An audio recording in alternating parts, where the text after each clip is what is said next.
Acho que já estamos. Boa noite a todas, boa noite a todos, boa noite a todes. Muito obrigada para você que está aí assistindo essa live ao vivo e para quem vai assistir a live depois. Hoje a gente tem um convidado mais do que especial, Paulo Pimenta.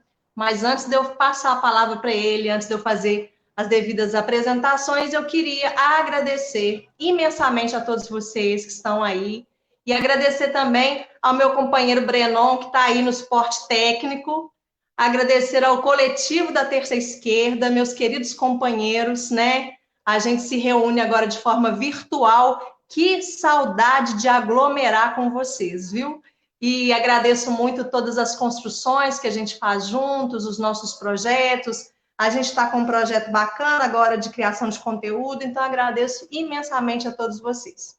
Meu nome é Marcele Amador, eu sou professora de História e sou também diretora do Sindiúte, a subsede em Ribeirão das Neves. O Sindiúte é o Sindicato Único dos Trabalhadores e Trabalhadoras em Educação. E sou também da organização da Terça Esquerda. Hoje a gente vai receber, com muita honra, o Paulo Pimenta, deputado federal pelo Rio Grande do Sul. A gente vai falar de institucionalização da estrutura miliciana. Já teve gente que mandou mensagem e falou assim: ixi, vocês vão falar sobre milícia? A gente vai falar sobre todo o contexto atual, que é um contexto muito complicado que a gente está vivenciando.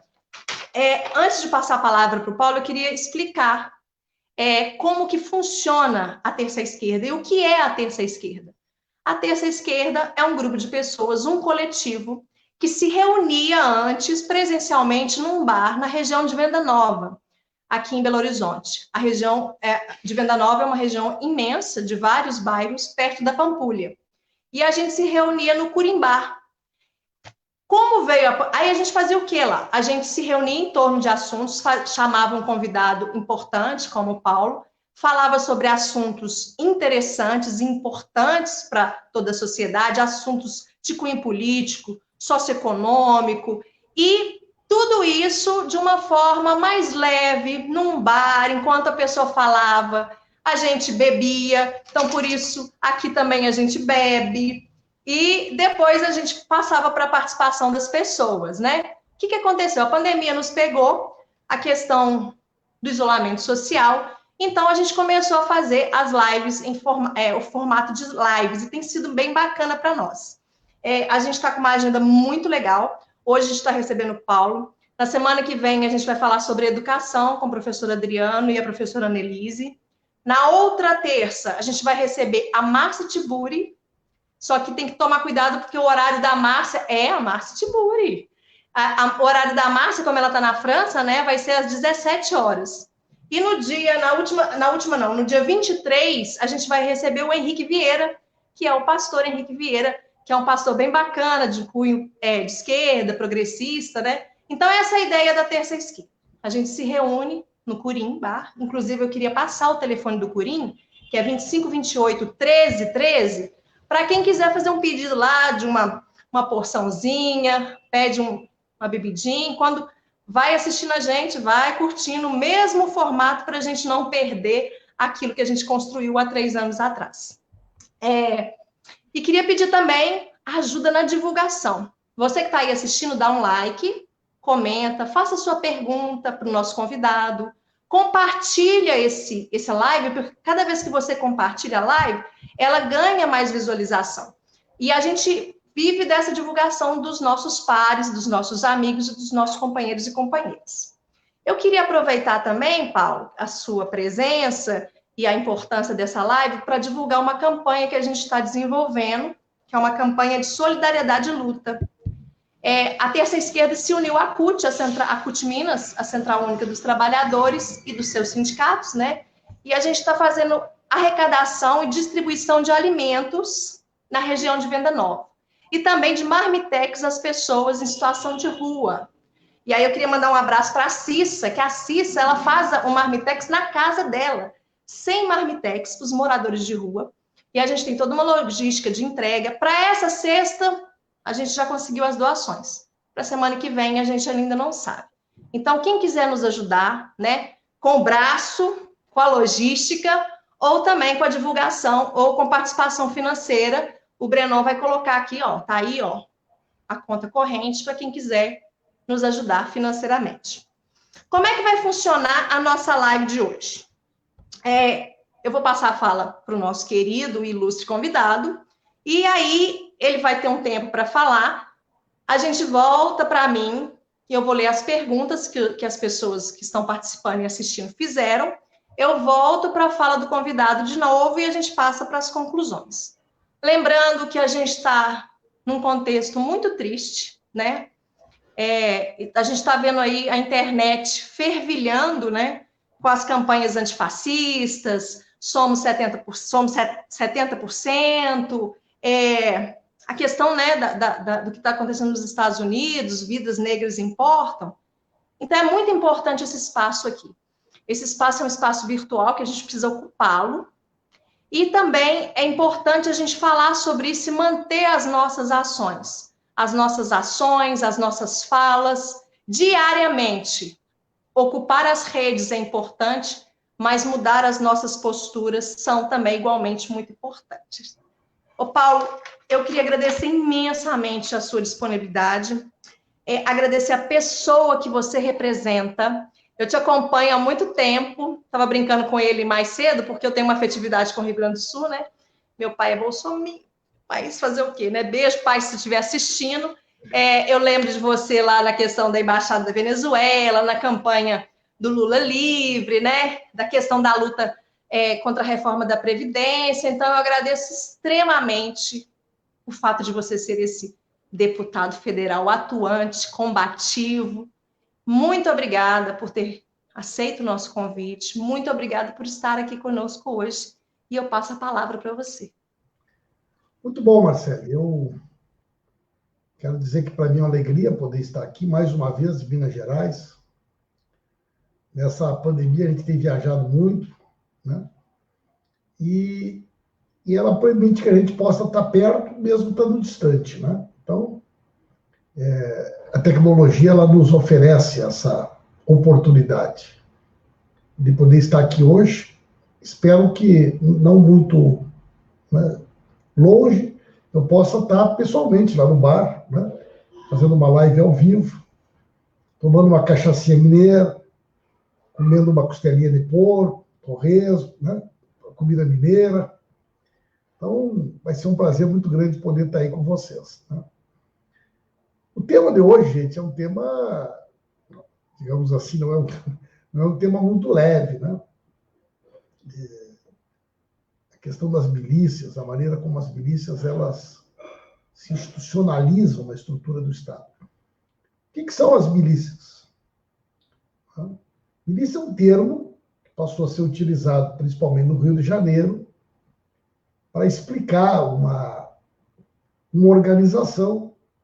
Essa organização ela é formada em grande parte por ex-policiais militares, ex-policiais civis, agentes penitenciários, mas alguns policiais também da ativa participam, e que ela passou a existir no Rio de Janeiro num primeiro momento. Até tem uma história que conto, que eu não sei se ela é verdadeira ou não, mas é muito contada, que num determinado batalhão, né, do Rio de Janeiro, ocorriam muitos problemas de assalto, e a gurizada pulava o muro, entrava no pátio do batalhão, né? E um belo dia eles resolveram botar ordem, digamos assim, na comunidade em torno do batalhão. E resolveram ir para a rua e, né, resolveram colocar uma ordem lá, que é eles que mandavam e coisa e tal, e correram os traficantes e tal, e a comunidade, bom, no primeiro momento achou, bom, começou a se sentir mais segura, né? O batalhão é aqui, nós não tínhamos segurança, né? Só que isso que no primeiro momento pode ter tido essa conotação, hoje, do meu ponto de vista, ela é uma organização criminosa extremamente nefasta, é uma espécie de uma máfia, só que ela tem essa característica dela ter uma relação intrínseca com a estrutura do Estado, tá? A característica da milícia é essa. São ex-policiais e policiais. Muitos deles Então, o policial, por exemplo, ele tem uma escala de serviço e tu não sabe se ele está lá na milícia fazendo segurança privada, se ele está lá de serviço ou não. E qual é a vantagem do miliciano? É que ele, como ele é um policial, ele foi um ex-policial, ele consegue acionar os colegas, ele consegue saber com antecedência operações que vão ocorrer numa comunidade, e a partir de um determinado momento começaram a vender proteção, né? Tanto com relação aos bandidos quanto com relação à própria ação da milícia, né? A milícia depois ela começa a assumir determinados serviços, ela começa a definir áreas territoriais. Então, a pessoa que vendia o gás, para poder vender o gás naquela comunidade, ela tinha que pagar um percentual para a milícia, né? Eles operaram muito o esquema que eles chamam de gato-net, né? Ligação de net clandestina, ligação de luz clandestina, ligação de água. Então, os representantes das empresas de energia não conseguem entrar na comunidade, ninguém entra na comunidade. Depois eles passaram a cobrar, por exemplo, uma taxa para os donos de lojas, para os donos de bares, para poder funcionar, e depois, em um determinado momento, eles passam a cobrar por tudo, né? Por tudo. Então, até o morador, para poder morar, ele tem que pagar uma taxa para a milícia. A milícia, depois, ela começou a controlar os colégios eleitorais da região. Por exemplo, como o colégio eleitoral, né, fica dentro de uma comunidade, eles, geralmente, os mesários são da comunidade, né? Então, eles assumem e controlam, o voto é controlado ali, ó. Eles estão atrás da urna eletrônica, né? Então, a milícia, ela chegou a um ponto que o traficante paga para a milícia para poder traficar. Naquele primeiro momento, eles expulsaram o traficante. Hoje, eles têm um consórcio com o tráfico. Tudo funciona, né? O Bolsonaro, gente, ele é originário disso. A história do Bolsonaro é a história do crime organizado. O Bolsonaro, ele foi do Exército.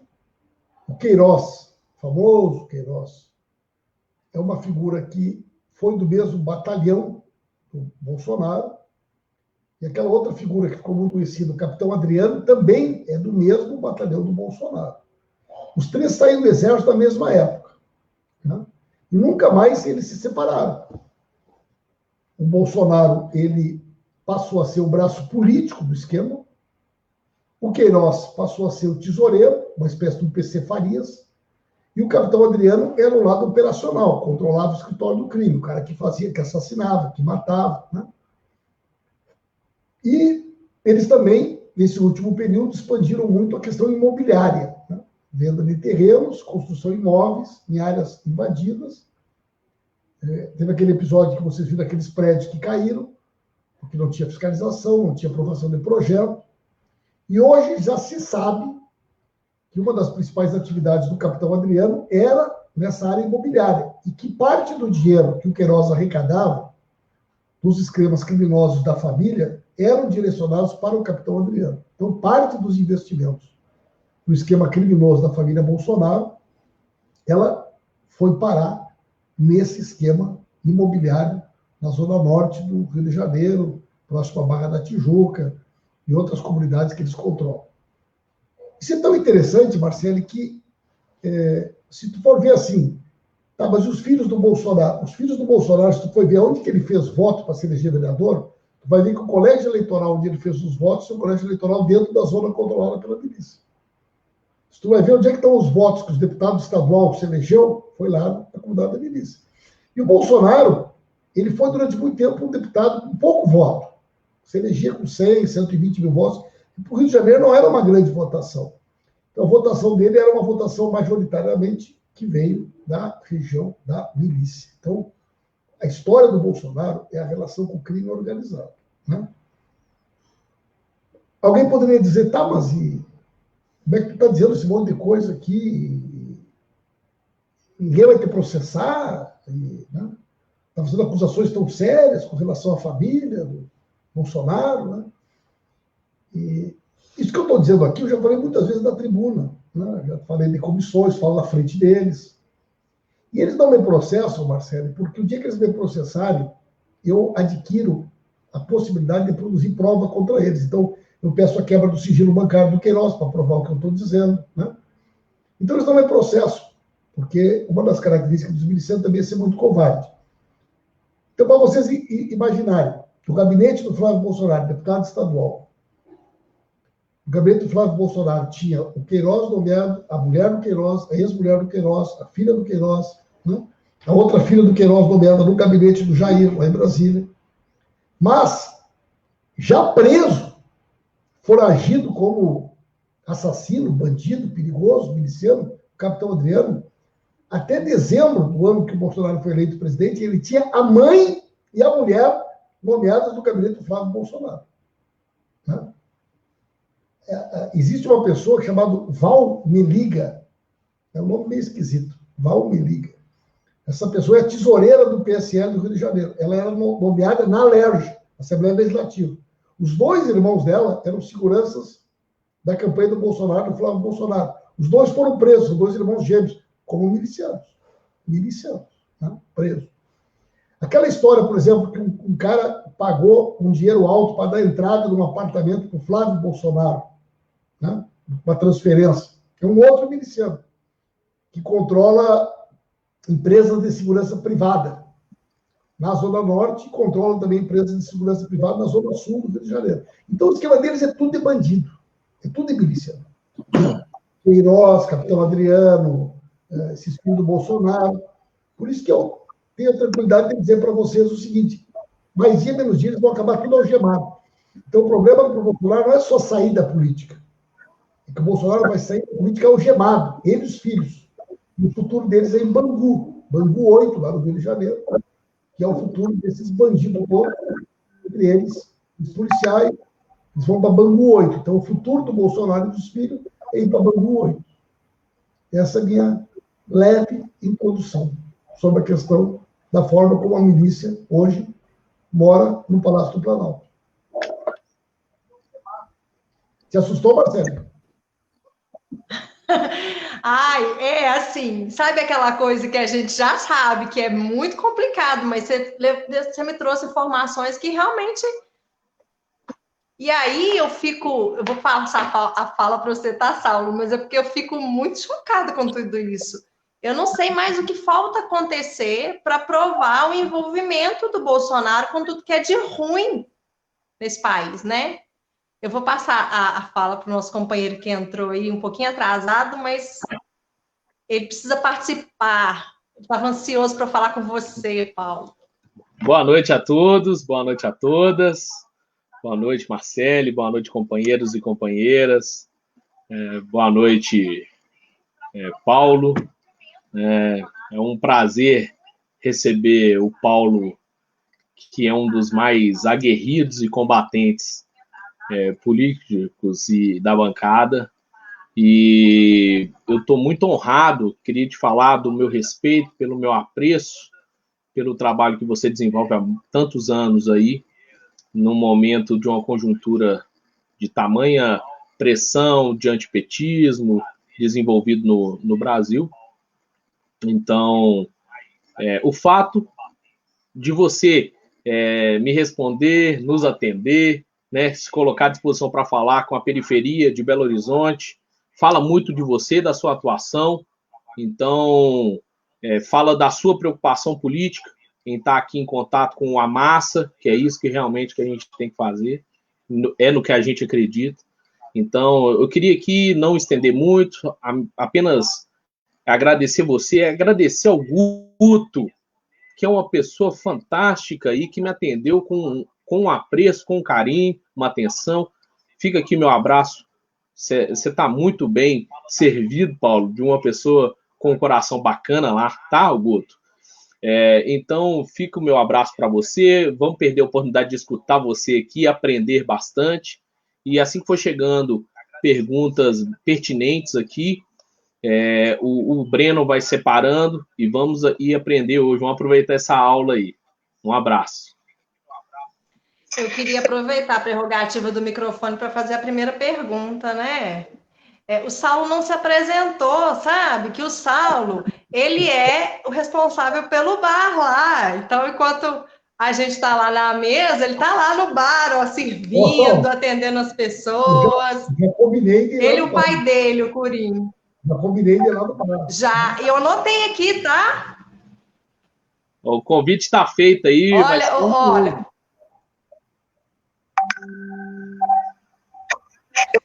Eu já anotei e eu espero realmente que quando tudo isso passar, você possa nos prestigiar pessoalmente lá na Terça Esquerda. Eu garanto que você vai gostar bastante.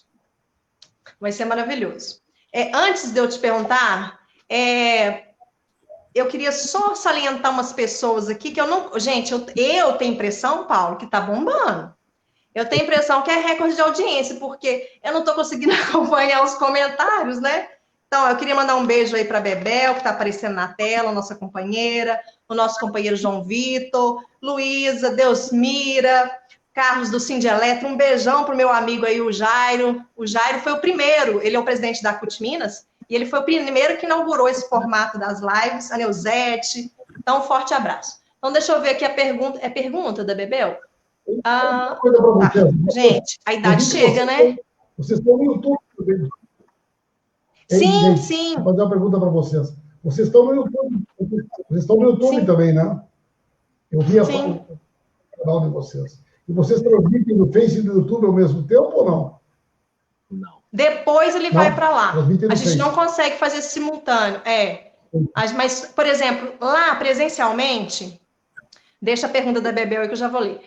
Lá presencialmente, o que a gente fazia, Paulo? A gente filmava, né? De uma forma meio artesanal, né? A gente filmava os encontros e depois a gente baixava. Aí era transmitido ao vivo pelo Facebook. Depois a gente passou a filmar com 2 celulares para transmitir para o Instagram também. E aí, depois dessa filmagem, a gente baixava no YouTube. Então, tem muito dos nossos encontros lá. Estão lá arquivados, né? A gente está construindo um memorial. O João Vitor, nosso companheiro, está construindo um memorial porque são 3 anos, né? São 3 anos de resistência na periferia. Então, é um trabalho que me encanta cada dia mais. Eu sou apaixonada por esse coletivo e por esses meninos e por essas meninas. Eu queria te fazer uma pergunta. O Brenão fez uma pergunta aí também. É bem parecido, na verdade, né? É porque eu tenho visto, assim, 70%, movimento que surgiu a partir ali do Eduardo, né? Mas ele fala que não é um movimento dele, que foi um movimento que foi crescendo entre todos. Esse movimento antifascista que ganhou a internet ontem, né? A gente colocou as bandeiras nas nossas redes. Tudo isso eu vejo como vitória. Foi protocolado o impeachment, a gente ter conseguido adiar o Enem, isso tudo eu vejo como vitória, né, para esse desgoverno. Mas, ao mesmo tempo, é aquilo que eu te falei antes, quando você foi falando as informações da milícia, e eu tive dificuldades. Assim, falei, gente, é muito impressionante que tudo é muito certo, né? Tá ali, é verdade, tá acontecendo. Como é que a gente vai derrotar esse povo, né? E também essa questão, aí uma outra pergunta colada a essa. A questão das fake news, que também foi uma vitória aí nas últimas semanas, a questão das investigações, a gente viu que teve uma queda, né, dos posts do Twitter, depois dessas investigações. Como que a gente vai derrotar o gabinete do ódio e esse discurso de ódio? Eu vejo que a gente está vencendo algumas partes, mas ainda, 30% ainda é muita gente, né, Paulo? Muito bem. Aí tem várias questões, né, que elas, na realidade, elas se entrelaçam nesse processo. Né? Eu acho que o bolsonarismo ele não teria crescido, em primeiro lugar, se ele não tivesse encontrado um terreno fértil. Né? O fascismo, a extrema-direita, ela não... É como se fosse uma planta, ela não dá em qualquer tipo de terra. Né? Uma sociedade politizada, uma sociedade crítica, uma sociedade com uma mídia independente forte, uma sociedade com judiciário, né, e um Ministério Público que não sejam tão servis, ela não teria sido capturada de maneira tão fácil. Então, houve um conjunto de eventos. Começou lá em 2013, a perseguição ao PT, aos movimentos sociais, a criminalização do Lula, do PT, a criminalização da Dilma, o golpe contra a Dilma, a questão da Lava Jato, a campanha permanente contra a política, tudo isso foi criando um ambiente no país. Né? Então, esse ambiente, a gente tem que enxergá-lo e pensar que foi construído. Eu, por exemplo, estou convencido de que eles não tinham dinheiro, tecnologia, know-how, estrutura para fazer isso sem apoio americano. Eu acho que existe um grande esquema que passa pela descoberta do pré-sal, que passa pela questão da Amazônia, que passa pela riqueza do Brasil. Vejam vocês que, quando ocorreu aquela crise imobiliária nos Estados Unidos, em 2008, né? Se a gente olhasse para a América do Sul, naquele período, a gente ia enxergar os Kirchner na Argentina, Mujica no Uruguai, Lula e Dilma no Brasil, Lugo no Paraguai, Rafael Correa no Equador, Evo Morales na Bolívia, Chávez e Maduro na Venezuela, Bachelet no Chile. Todos os governos, no mínimo nacionalistas, governos democráticos, governos fazendo inclusão. O pré-sal foi a maior descoberta de petróleo no mundo no século XXI. A Venezuela tem a maior reserva de petróleo do planeta. E eles perceberam que pelo voto eles não ganhavam. Já tinham perdido 2 por Lula, achavam que ganhavam aquela com a Aécio em 2014, quando eles perdem aquela, eles olham e vê, agora 2018 é o Lula, depois 2022 é o Lula de novo, esses caras não vão sair mais daí. Né? Quando eles perdem aquela eleição para Dilma com a Aécio, eles tomam uma decisão, olha, pela via democrática não dá. Né? E no primeiro momento, a gente sabe que o projeto deles não era o Bolsonaro. Né? O projeto deles quem era? Mineirinho, Aécio Neves. Né? Quer dizer, o golpe foi montado, o Aécio foi o primeiro a questionar. Né? Então, no primeiro momento, o golpe foi concebido para o PSDB e o Aécio chegarem no governo por um caminho alternativo que, pelo voto, eles não iam conseguir. Né? Bom, aí as coisas tomaram uma outra dimensão, o Aécio virou pó, né? Não tem mais viabilidade de manter o projeto. Né? Eles tentaram o Alckmin, tentaram o Luciano Huck, tentaram Joaquim Barbosa, tentaram Serra, tentaram todo mundo. O que sobrou? Né? De novo, Minas se atrapalhou nessa história, a história da facada lá em Juiz de Fora, né? Que é uma história mal contada, mal explicada, que um dia a gente ainda vai entender. E tudo isso criou um ambiente para que uma figura nefasta como o Bolsonaro pudesse chegar onde chegou. Né? Agora, vejam bem, eu costumo dizer, gente, o seguinte, o Bolsonaro fez 53% dos votos. Né? Uma parcela importante dessas pessoas já tinha votado em nós. Votaram no Pimentel para governador, votou no Lula, votou na Dilma, votou em nós. Né? Essas pessoas, por que elas foram capturadas? Então, a gente sempre tem que fazer um esforço para entender que o bolsonarismo, eu costumo dizer, tem o bolsonarismo raiz e o bolsonarismo Nutella. O bolsonarismo raiz é aquele cara que é um cara enrustido, reacionário, fascista. Né? O cara, sabe aquele tio que chega no ambiente da família, assim, mete a mão com a sobrinha, mete a mão com o outro, é um cara inconveniente, sabe? Que, eu estou sendo tolhido, eu não tenho mais direito nem de fazer piada de negro, nem de piada de gay, tiraram a minha naturalidade, né? Esse negócio de politicamente correto. Geralmente o cara que trata mal a mulher, trata mal as filhas. Esse cara, todo mundo conhece um cara desses. Esses caras, eles enxergam no Bolsonaro aquilo que eles sempre sonharam. No Roberto Jefferson, né?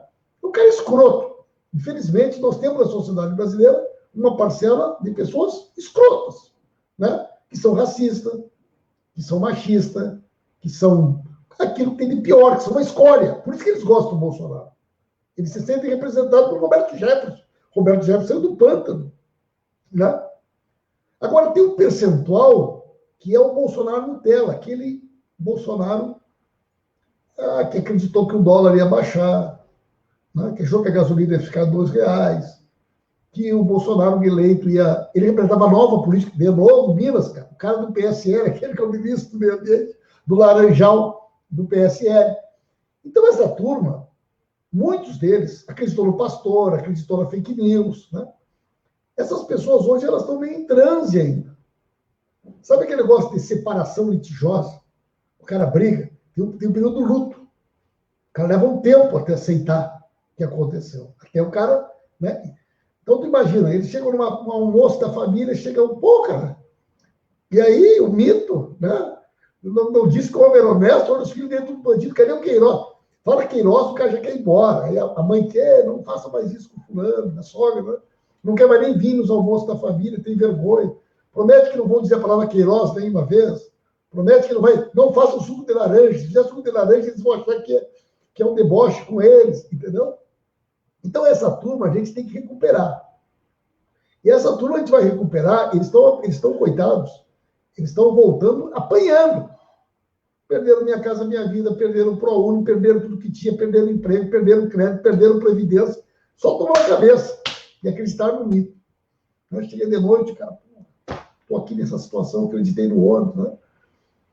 Bom, dessa turma aí, dos bandidos, uma parte desses 22% é bandido, né? Então, tu imagina o seguinte, vamos lá. Tem esse inquérito que está sendo tocado pelo Supremo Tribunal Federal. Que quarta que vem tem um dia decisivo, onde o STF vai julgar se o inquérito pode ou não ser tocado pelo STF, que o Bolsonaro está questionando. Tem um inquérito que apura a fraude das eleições.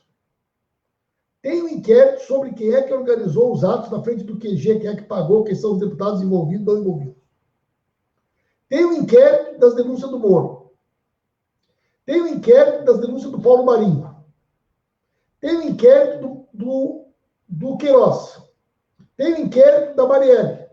Tem um inquérito do Capitão Adriano. Tem a CPI das fake news. Gente, todos eles estão na porta da casa do Bolsonaro, dos filhos do Bolsonaro. Né? Então, o Bolsonaro sabe disso. O problema do Bolsonaro, eu vou repetir, não é sair do governo, é sair algemado. O medo dele é sair algemado. Né? E aí, o que acontece? Vamos pensar. Os filhos. Vocês acham que os filhos têm perfil para ser chefe de quadrilha? Lá no Rio Grande do Sul, quando o cara é meio frouxo, assim, o cara diz assim, esse cara é um abobrão, de abóbora, sabe? Esse Flávio Bolsonaro é um abobrão. Esse cara foi aquele que desmaiou no debate. A Xandira falou com ele, não sei o que, o cara desmaiou no debate para prefeito. Eu acho que aquele cara vai ser chefe de milícia, gente. Agora, vocês acham que foi o Flávio Bolsonaro que decidiu levar o Queiroz, a mulher do Queiroz, a ex-mulher do Queiroz, as filhas do Queiroz, todos para o gabinete dele. O cara tesoureiro do pai a vida inteira. O capitão Adriano, o Flávio Bolsonaro decidiu levar a mãe e a mulher do miliciano para o gabinete. Gente, todo mundo sabe que o chefe é o pai. Né? O Carlos Bolsonaro, vereador, resolveu dar uma medalha para os milicianos. Então, o pai é o chefe. E outra coisa, esses milicianos, esses caras são muito covardes. Então, na hora que pegar o primeiro, vão começar a delatar. Esses caras delatam. Isso aí, sabe que delator é uma... Eu tenho pavor de delator, né? Para mim, cagueta é uma das piores categorias que tem. Mas esses caras aí são tudo cagueta, tudo delator. Então, esses caras vão delatar todo mundo. Então, o medo do Bolsonaro é esse. Aquele jeito deles, olhos bugalhados, aquele é medo, entendeu? Porque vocês imaginam o seguinte, o Queiroz era um tesoureiro. Essa conta, gente, rodou muito dinheiro. De várias coisas. De várias coisas. A lei de Michek, que chegou nessa história no meio do caminho, começou a ter as contas dela pagas por um tal de Queiroz. Que eu acredito, talvez, que no primeiro momento a Leide nem imaginava quem era. A Leide queria não sei o quê, tinha dinheiro. A Leide queria não sei o quê, tinha dinheiro. E agora, gente, o fundo bancário do Queiroz, vai aparecer que as contas da Leide foram pagas durante anos pela conta, onde entrava o dinheiro da mãe e da mulher do capitão Adriano. O dinheiro da milícia pagava as contas da família, inclusive da Leide. E a Leide não tem foro especial. Já pensou? Então, o Bolsonaro, gente, imagina o Bolsonaro. Ele olha para os filhos e chama o filho com aquele uniforme de bambu. Sabe por que ele chama pelos números? Porque lá em Bambu tudo tem número. Então, ele já está se acostumando, entendeu? Então, por exemplo, eles vão ter vai ser o 1700, que é ele. 00 não vale nada. Aí vai ter o 1701, o 1702, o 1703, o 1704. Então, ele olha para os filhos e enxerga aquele uniforme de bambu, que é cor de laranja, e começa a imaginar, entendeu? Os filhos tudo em bambu, entender que vão levar leite. Então, ele fica apavorado, gente, sabe? Então, e eu acho que as coisas estão muito próximas. Dependendo dessa decisão do Supremo Tribunal Federal amanhã, quarta que vem, a chapa vai esquentar, gente. E o bicho vai pegar. Tá. Eu gostaria. Ele se apavora. Ô Paulo, eu percebo também que os caminhos estão ficando curtos e tantos inquéritos, todos eles levam até a porta do Bolsonaro e sua família. Eu gostaria de saber de você o seguinte, uma pergunta sobre alguns pontos, né? Eu já vi aqui que a Bebel, entre outras pessoas, perguntaram a respeito até do Adriano, né? Que, a princípio, uma queima de arquivo, onde nós temos aí 17 aparelhos celulares que até agora ninguém fala no assunto. Então, com certeza, tem uma gama de provas aí, de contatos que foram feitos no período em que Adriano estava aí foragido, né? Então, é um ponto interessante. O outro ponto que tem a ver com isso, que tem a ver com o nosso tema, Paulo, que é o quê? A utilização também das forças policiais, de uma forma geral, né? A Polícia Federal sendo muito usada para a questão das investigações, a Polícia Militar sendo um meio de paralisação dos movimentos reativos às pautas fascistas que estão acontecendo, né? Então, eu gostaria que você me falasse a respeito disso. Hoje, se eu não estiver errado, o ministro da Justiça fez uma postagem solicitando a investigação, né, da Polícia Federal. Então, a gente percebe que existe ali uma solicitação política, né, um manuseio da Polícia Federal, pressionando de uma forma política. E a última coisa que eu queria perguntar para você é o seguinte: a militância está hoje com receio, porque existe uma dúvida hoje no ar. Parece que o que aconteceu em 2013 começa a surgir nesse momento confuso, onde não temos uma pauta de luta muito identificada, nós não temos as forças políticas numa direção conjunta. Então, eu gostaria de saber da sua visão. Isso pode ser, assim como 2013, algo que foi gerido pelo o capital estrangeiro, pelos liberais, para fazer com que a massa fosse induzida a um erro, ou a gente tem que ir para a rua e captar esse capital político e desfazer a disputa e trazer para a população a pauta popular dos direitos trabalhistas e dos direitos populares perdidos. Queria saber a sua visão, qual é o seu ponto de vista, porque eu percebo que muitas pessoas estão na dúvida. Domingo agora tem manifestação, nós vamos ou não vamos? Esse movimento antifascista que está surgindo, o que está por trás? É nosso? Isso realmente, essas pautas vão ser nossas ou não? Amanhã ou depois, isso é uma coisa que vai ludibriar para que a gente tire o Bolsonaro e apareça outro fantasma, né? Então, queria saber a sua opinião, de uma indicação sua do que a militância deve, em que caminho a gente deve seguir.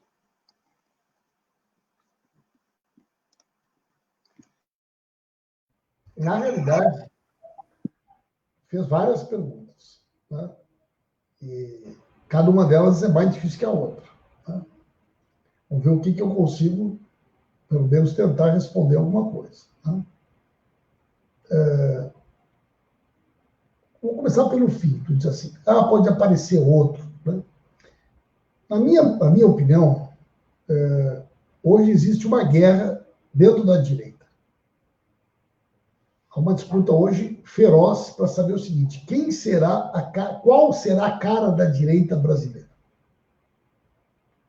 Essa turma, Dória, Luciano Huck, Mandetta, Moro, Rodrigo Maia, Witzel, essa turma quer ser. Tipo assim, o Bolsonaro foi um ponto fora da curva, gente. Vamos voltar para o normal, né? Nós temos a mesma pauta do Paulo Guedes. A gente é a favor da privatização, a gente é a favor de tudo que vocês querem, e a gente não está envolvido com os milicianos, então é muito melhor lidar conosco, né? E o Bolsonaro sabe que a hora que a direita tiver uma viabilidade, eles vão ser o primeiro a querer a cabeça dele. Então o Bolsonaro, ele olha para o Dória. Por que ele tirou o Mandetta? Por que ele tirou o Moro? Porque eram alternativas da direita que poderiam se criar por dentro do governo, né? Por que ele escolhe o Witzel, o Dória, o Rodrigo Maia? Porque é daí que pode surgir essa alternativa da direita, né? Não miliciana, certo? Vocês me desculpem a franqueza, vou falar uma coisa aqui que talvez seja polêmica, certo? No campo da esquerda também há uma disputa. Uma parte da esquerda, se é que nós podemos chamar de esquerda, ela aposta que essa centro-direita vai perder para o Bolsonaro. E ela quer construir uma alternativa que seria a centro-esquerda com a centro-direita. Uma espécie de Ciro com o Rodrigo Maia. Uma espécie de Ciro com o Mandetta, de Ciro com o Sérgio Moro. Mas para eles mostrarem para a centro-direita que eles são de confiança, eles precisam bater no PT. Então eles precisam se afastar do PT, do PSOL, do PCdoB. Eles têm que dizer assim, nós somos limpinhos e cheirosos, que nem vocês, né? Então por isso que eles criaram, por exemplo, esse movimento pelo impeachment, onde não participa a UNE, não participa o PT, não participa a CUT, não participa a Frente do Partido Popular, não participa o MST, até agora não sei quem é que participa exatamente, entendeu? Mas esse é um movimento que diz assim, nós queremos um impeachment, mas nós queremos para nós, não para o PT, não para essa turma. Para isso tem que ser um processo construído por nós. Então, hoje há uma aproximação de setores do centro. Eu tenho uma dificuldade, porque, olha só, domingo de tarde,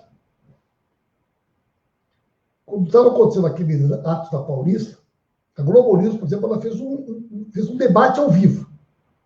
Vamos convidar agora 2 parlamentares da direita e 2 parlamentares da esquerda para analisar o que está acontecendo. Da direita, vão ser convidados aqui Kim Katakoum, né? O famoso Kim Katakoum, e Luiz Lima, um doente lá, ele que era nadador, que é doente do Bolsonaro. Bom, muito bom. E os 2 da esquerda, fiquei pensando, quem vai ser? Tabata Amaral e Felipe Rigoni. Os 2 foram financiados pelo Lema. Os 2 eram do curso do Renova BR do Luciano Huck. Então, os 2 da esquerda eram 2 que foram financiados pelo Lema e pelo Huck. Então, esse esquema deles, ele escolhe, inclusive, quem é a esquerda. Uma espécie de uma esquerda sem dente, entendeu? Tigre sem dente, tigre sem unha. Tá? Porque a Globo está nesse projeto aí da centro-direita, e esse projeto é interessante para eles, né? Então, o jogo político, do meu ponto de vista, na sua totalidade, ele está nesse negócio. Mas, tem muita gente fazendo pergunta, eu não estou respondendo as perguntas, só vai ficar bravo comigo. É muita pergunta. Por que o Rodrigo Maia não encaminha? Porque ele está fazendo conta. Ele está fazendo conta. O Bolsonaro precisa de 171 votos para trancar um pedido de impeachment ou uma investigação no STF. E, aliás, o número é muito sugestivo, né? 171, que é o número da família, né? O que acontece? Ele tinha 26 votos. Ele foi buscar o Roberto Jefferson. Ele foi buscar o Valdemar da Costa Neto para tentar arrumar esses 171 votos. E o Rodrigo Maia sabe que se ele tentar votar o processo de impeachment e o Bolsonaro arrumar os 171 votos, essa direita dele está morta. Ele não pode arriscar perder. É aquele ditado popular antigo, o que não me mata, me engorda. O mata engorda, o que não me mata, me fortalece. Entendeu? Então, o Rodrigo Maia só vai entrar com o negócio de impeachment na hora que ele tiver certeza de que, se for a voto, o Bolsonaro dança. Né? Por isso que ele não avança nessa questão. Então, o jogo é esse, gente. O jogo é esse. Né? O que nós precisamos? Nós precisamos construir uma alternativa nossa. Alguém perguntou aqui, vale tudo nesse momento para combater o Bolsonaro? Então, vamos lá. Eu acho que são dois movimentos que a gente tem que ter clareza. Primeiro, todos aqueles que quiserem ser contra o fascismo, que quiserem defender a democracia, que quiserem defender a Constituição Federal, nesse momento, são bem-vindos. Mas não é com essas pessoas que nós vamos construir o nosso projeto de futuro. Por quê? Porque a pauta econômica deles é a mesma do Bolsonaro. É aquilo que o Saulo falou. Pô, vou tirar o Bolsonaro para botar um cara para fazer o que o Bolsonaro está fazendo, só que com um discursinho mais light, com o apoio da mídia. Dando um pouco pode ser até um Mourão. Né? Então, veja bem, nós queremos tirar o Bolsonaro, nós queremos um governo que retome um projeto de soberania, de distribuição de renda, de afirmação da democracia, de inclusão dos mais pobres. Né? Nós não queremos tirar o Bolsonaro para botar lá o Moro, o Mandetta, o Mourão. Né? Então, eu acho que nós não podemos entrar no tudo ou nada. Certo? Agora, uma frente ampla de combate ao fascismo, nesse momento, ela é muito bem-vinda. Né? Nós não devemos ter uma postura excludente de ninguém. Né? Mas não vamos nos iludir que é com essas pessoas que nós vamos governar o Brasil.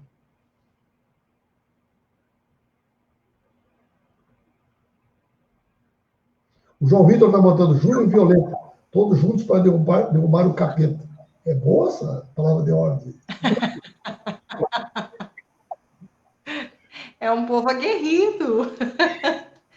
Ô, Paulo, eu queria colocar que eu achei maravilhoso, porque a gente vem fala muito mesmo lá na terça esquerda, dentro dos movimentos sindicais, dos congressos, a gente debate muito sobre o falar fora do nosso ciclo, né? E eu acho que você fez isso com primazia, assim, você cumpriu esse papel perfeitamente. Quando você faz essas referências, essas comparações, eu achei que isso atende muito para as pessoas entenderem mesmo, né? E a gente deu muita risada, mas é isso, assim. Esqueci de falar uma coisa importante. Pode falar. Que é o que o Saulo perguntou. Sim, pode falar. Nós devemos ir para as manifestações ou não? É uma pergunta muito importante, Saulo. Tá? Por quê? Porque nós construímos um patrimônio que foi acreditar na ciência, defender o isolamento social e não entrar na loucura da gripezinha, né? da loucura do resfriadinho, na loucura do Osmar Terra Plana. Osmar Terra Plana, por exemplo, ele foi um dos grandes ideólogos que levou o Bolsonaro a acreditar que a doença não existia, que era uma invenção da mídia. Agora, se o cara pensa que a Terra é plana, como é que o cara vai...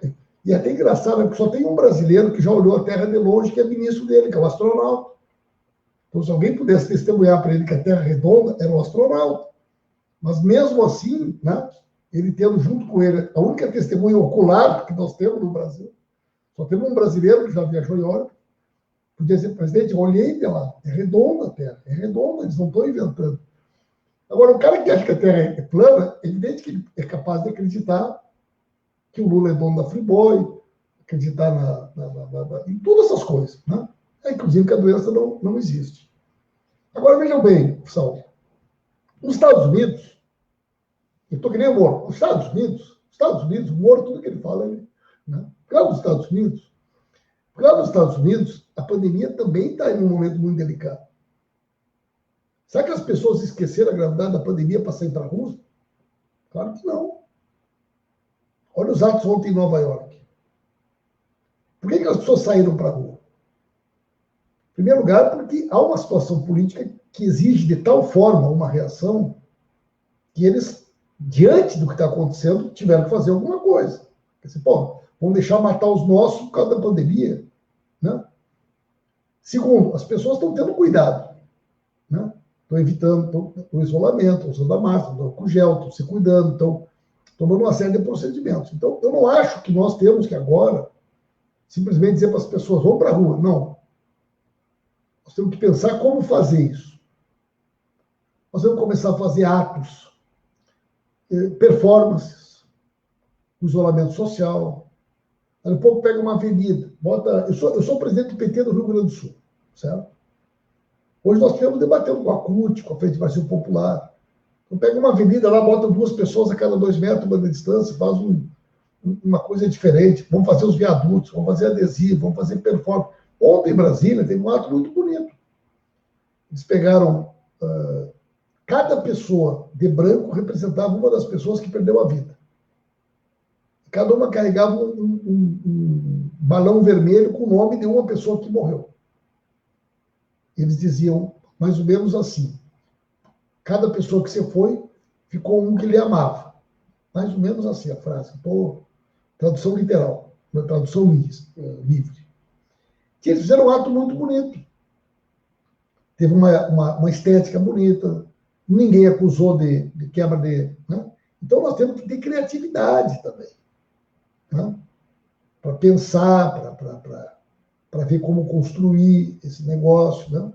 De uma maneira que a gente possa pensar. Agora, nós não podemos estar de fora, Sal.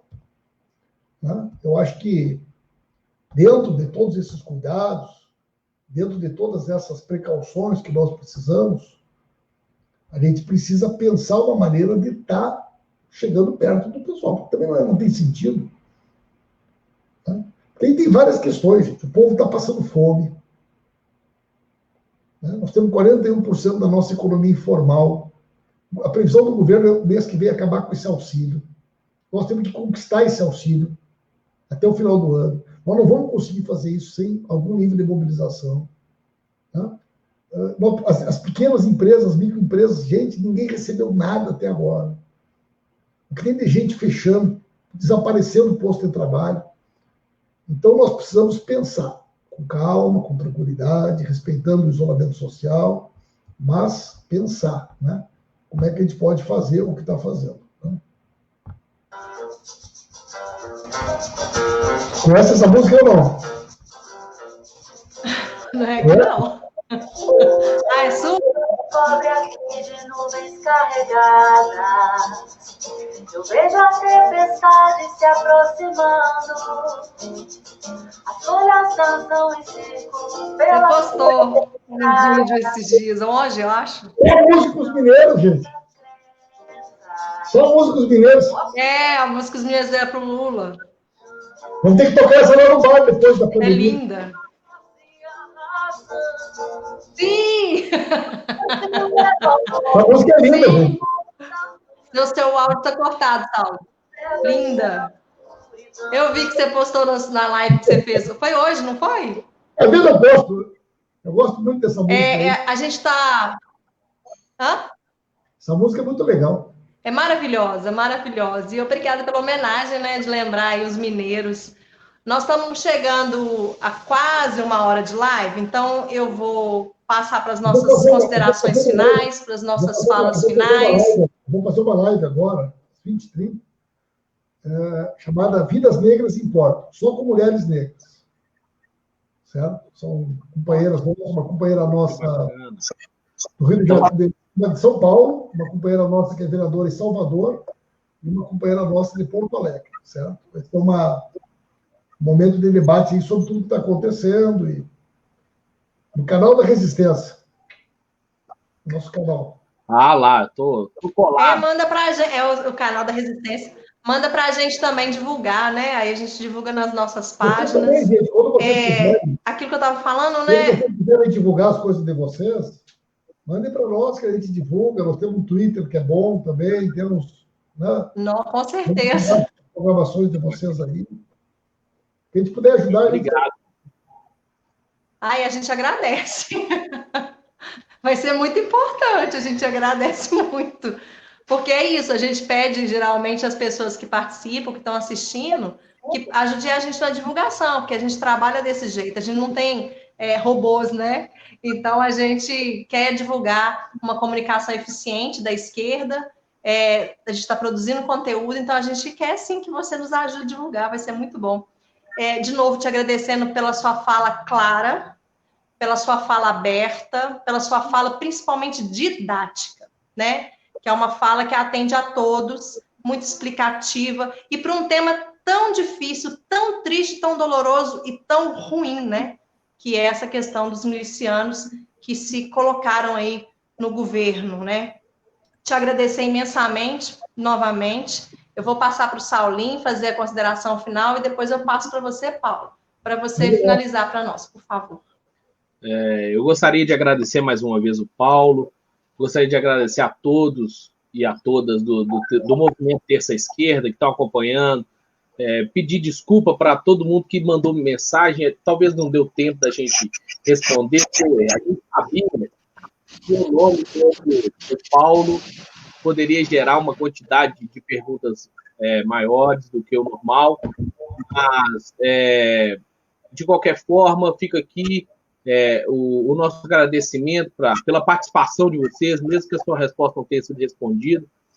Então, ô Paulo, fica aqui o convite para que assim que isso acabar e você tiver a possibilidade de visitar Belo Horizonte, que você venha nos conhecer pessoalmente, tomar uma cerveja, uma cachaça, bater um papo conosco aqui, para a gente poder apertar a sua mão com álcool em gel pertinho.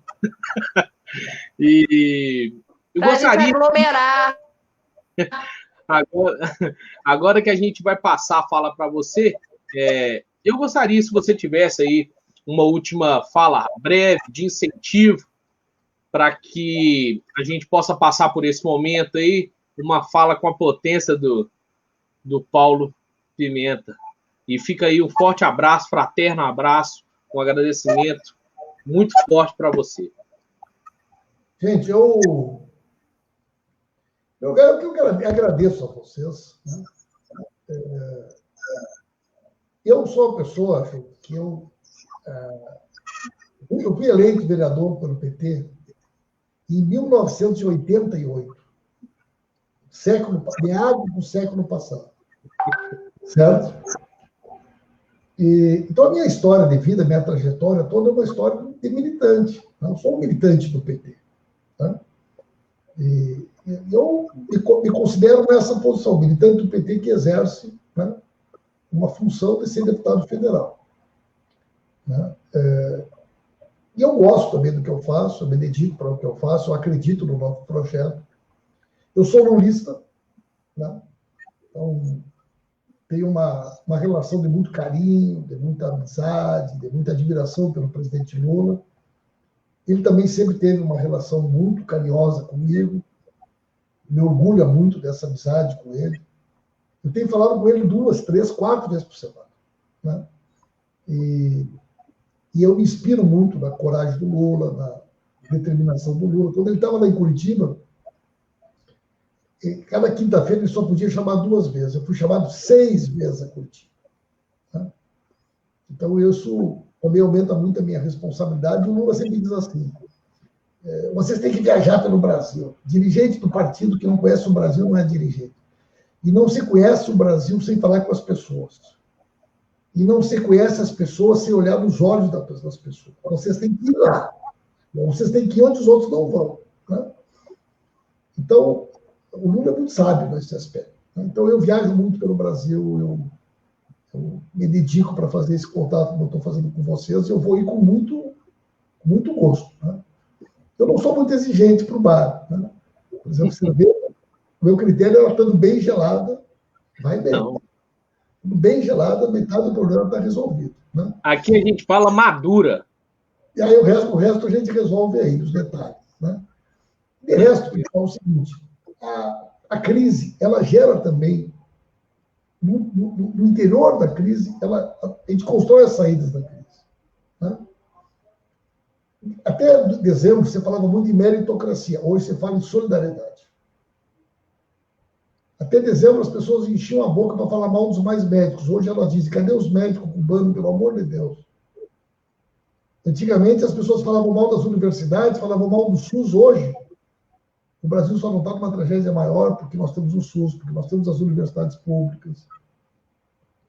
O Estado mínimo, que não pode se meter na economia, hoje, é o que garante a sobrevivência das pessoas e é quem pode garantir que as micro, pequenas e médias empresas não quebrem. A renda básica do Suplicy, que muita gente ria, hoje se tornou a única forma de sobrevivência de milhões de pessoas. Então, nós estamos de cabeça erguida, defendendo as coisas que nós sempre defendemos. Alguém falou aqui, o PT tem que reconhecer seus erros, fazer autocrítica. Eu acho que qualquer partido político, gente, qualquer organização, qualquer instituição que ela é formada por pessoas, a gente comete erros, gente. O PT é um partido com mais de 1.800.000 filiados. Né? Quantas vezes vocês aí no bar são o prefeito de vocês não sei aonde fez, os seus petistas. Isso é feito só com relação a nós. Né? Mas também nós aprendemos com nossos erros. Eu acho que nós hoje somos melhores do que nós éramos. Temos que ter humildade de reconhecer que cometemos erros. O Lula sabe disso. O Lula hoje é um cara muito melhor, mais preparado, espiritualmente mais preparado, intelectualmente, politicamente. Todos nós aprendemos. Foi muito sofrido tudo isso. Mas isso não alterou nossas convicções, nossos sonhos, nossos ideais. Então, eu acho que a gente está melhor. Né? A dor, ela também ensina a gemer e a aprender. Nós aprendemos. Aprendemos muito. Temos que melhorar muito. Mas não tem ninguém melhor do que nós. Né? É por isso que o PT é o partido do coração do povo brasileiro. Gente, muito obrigado e agradeço de coração a vocês pelo convite. Uma outra hora, quando vocês não tiver ninguém para entrevistar, vocês me liguem aí, que eu tiver furado a agenda de vocês, então vocês me chamam.